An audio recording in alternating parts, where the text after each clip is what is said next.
हिंदू पक्ष लगातार यह दावा करता रहा है कि ज्ञानवापी मस्जिद मंदिर तोड़कर बनाया गया है। 30 साल बाद तहखाने में आरती और मंत्रोच्चार की आवाज गूंजी। ये एसआई के सर्वे में बहुत कठोर सबूत मिले हैं जो हम हिंदुओं को पता चलेगा और 3.5 साल के घटना का हर एक ब्यौरा देंगे। आज हम विश्वास दिलाते हैं कि दोस्तों आज से पहले किसी और प्लेटफार्म पर एक साथ नहीं मिली होगी, इसलिए जरूर से जरूर शेयर करना। और मुस्लिम पक्ष का कहना है कि जहाँ पर मस्जिद है वहाँ कभी मंदिर था ही नहीं, लेकिन आज इसके विषय में देखते हैं कि वेद और पुराण क्या कहते हैं। हम ये भी बताएंगे कि 1000 सालों में कब मंदिर तोड़ा गया और ये भी बताएंगे कि किन किन राजाओं ने इस मंदिर को दोबारा खड़ा करवाया, और यह भी जानेंगे कि अदालती कार्रवाई कब से शुरू हुई और आज तक क्या क्या हुआ है। इस विषय में इतिहासकार का क्या कहना है, ये एसआई के सर्वे के बारे में भी जानेंगे। ज्ञानवापी केस में कोर्ट की तरफ से हिंदू पक्ष को पूजा का अधिकार मिलने की खुशी उत्तराखंड में भी मनाई जा रही है। गंगा तट पर बसी काशी बड़ी प्राचीन नगरी है। इतने प्राचीन नगर संसार में बहुत नहीं है। वाराणसी का मूल नगर काशी था। पौराणिक कथाओं के अनुसार काशी नगर की स्थापना भगवान शिव ने किया था, जिस कारण ये आज एक महत्वपूर्ण तीर्थ स्थल है। ये हिंदुओं की पवित्र सप्तपुरियों में से एक है। स्कंद पुराण, रामायण एवं महाभारत सहित प्राचीनतम ऋग्वेद में नगर का उल्लेख आता है। भगवान विश्वनाथ के मंदिर प्रांगण में ही एक मस्जिद भी है। वर्षों से कहते हैं यह मंदिर तोड़कर उसी की सामग्री से बनाई गई थी।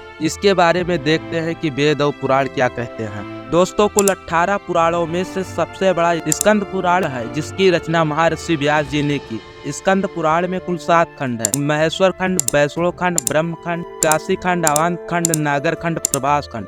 इन 7 खंडों में काशी खंड में विश्वनाथ मंदिर का जिक्र किया गया है। इस पुराण के काशी खंड में 34वें अध्याय में 36, 37, 38 एवं 39वां श्लोक ज्ञानवापी के महात्म पर है। 36वें श्लोक में साफ लिखा है कि विश्वेश्वर के दक्षिण में ज्ञानवापी स्थित है। नंदी का मुंह मस्जिद की ओर होने का मतलब यही है कि शिवलिंग वहां पर था।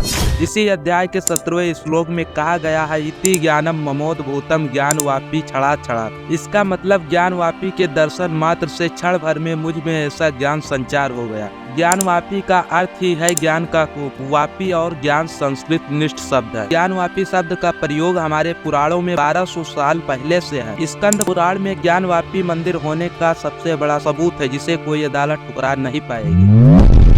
British Library, London Library of Congress, Washington, J Paul Getty Museum, California इत्यादि में विदेशी फोटोग्राफरों द्वारा सन 1859 से 1910 के मध्य लिए गए ज्ञानवापी के अनेक चित्र संग्रहित है।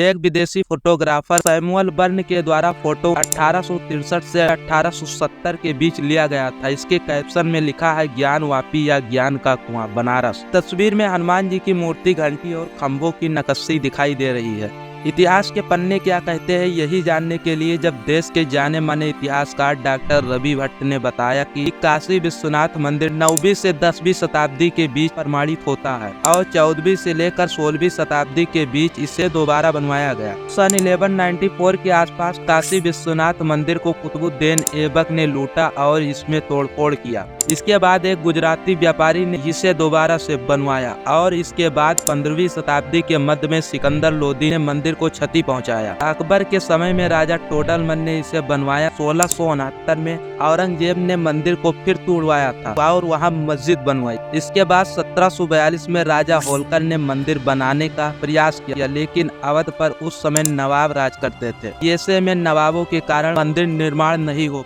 इसके बाद 1750 में एक हिंदू राजा जय सिंह ने आसपास के जमीन खरीदकर मंदिर का प्राचीन स्वरूप लौटाने की कोशिश की, लेकिन वह भी फेल हो गए। इसके बाद साल 1735 में इंदौर की महारानी देवी अहिल्याबाई ने ज्ञानवापी परिसर के पास काशी विश्वनाथ मंदिर बनवाया। ज्ञानवापी मस्जिद का पहला जिक्र 1883 से 84 के राजस्व दस्तावेजों में जामा मस्जिद ज्ञानवापी के तौर पर दर्ज किया गया।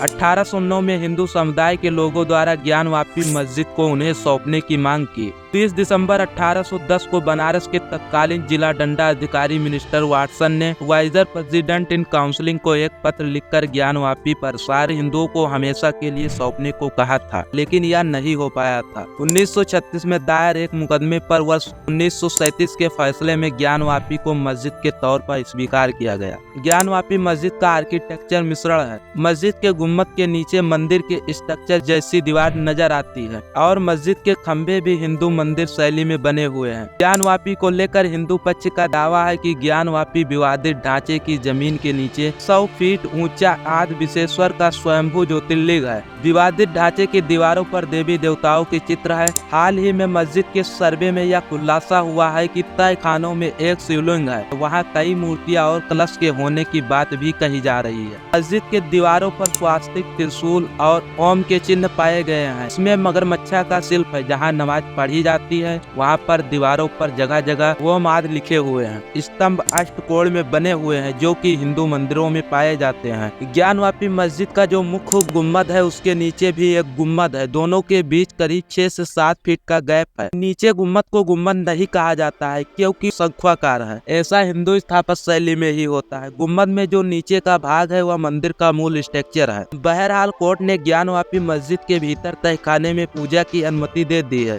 इस तहखाने को व्यास जी का तहखाना भी कहा जाता है। मुस्लिम पक्ष इसका विरोध करता है। उसका कहना है कि व्यास जी के परिवार ने यहाँ कभी पूजा की ही नहीं थी, जबकि हिंदू पक्ष कहता है कि 31 साल पहले 1993 तक यहाँ व्यास जी का परिवार पूजा करता था। 1993 में व्यास जी को यहाँ पूजा करने से रोक दिया गया। व्यास वंशावली में इसका प्रमाण मिलता है कि सबसे पहले 1551 में सतानंद व्यास इस मंदिर में पूजा किया करते थे। ISI की रिपोर्ट भी सार्वजनिक हो चुकी है। इस रिपोर्ट में कहा गया है कि मस्जिद के भीतर भगवान विष्णु और गणेश की मूर्ति तथा शिवलिंग भी मिला है। रिपोर्ट में पूरे परिसर को मंदिर के स्ट्रक्चर पर खड़ा हुए बताते हुए कोई 34 सबूत का जिक्र किया गया है। रिपोर्ट के अनुसार ज्ञानवापी मस्जिद के भीतर महामुक्ति मंडप नाम का एक शिलापट्ट भी है। रिपोर्ट के अनुसार औरंगजेब के शासन के दौरान मंदिर के स्ट्रक्चर को तोड़कर उसके स्वरूप को बदल दिया गया था। उम्मीद करते हैं कि अयोध्या की तरह काशी में भी इस देश को इंसाफ मिलेगा। अगर ऐसा हुआ तो सैकड़ों सालों का सुखद अंजाम होगा। उम्मीद करते हैं कि काशी और ज्ञानवापी विवाद पर हमारी वीडियो ये पसंद आई। अगर इस वीडियो में दी गई इन्फॉर्मेशन अच्छी लगे तो इस वीडियो को ज्यादा से ज्यादा शेयर करना, ताकि वो लोग भी जान सके कि हक की लड़ाई के लिए साल 2 साल नहीं बल्कि सदियों तक संघर्ष करना पड़ता है। कि इस वीडियो में इतना ही। चैनल को सब्सक्राइब कीजिएगा और फेसबुक पर देख रहे हैं तो फॉलो जरूर कीजिएगा। जय हिंद, वंदे मातरम, हर हर महादेव।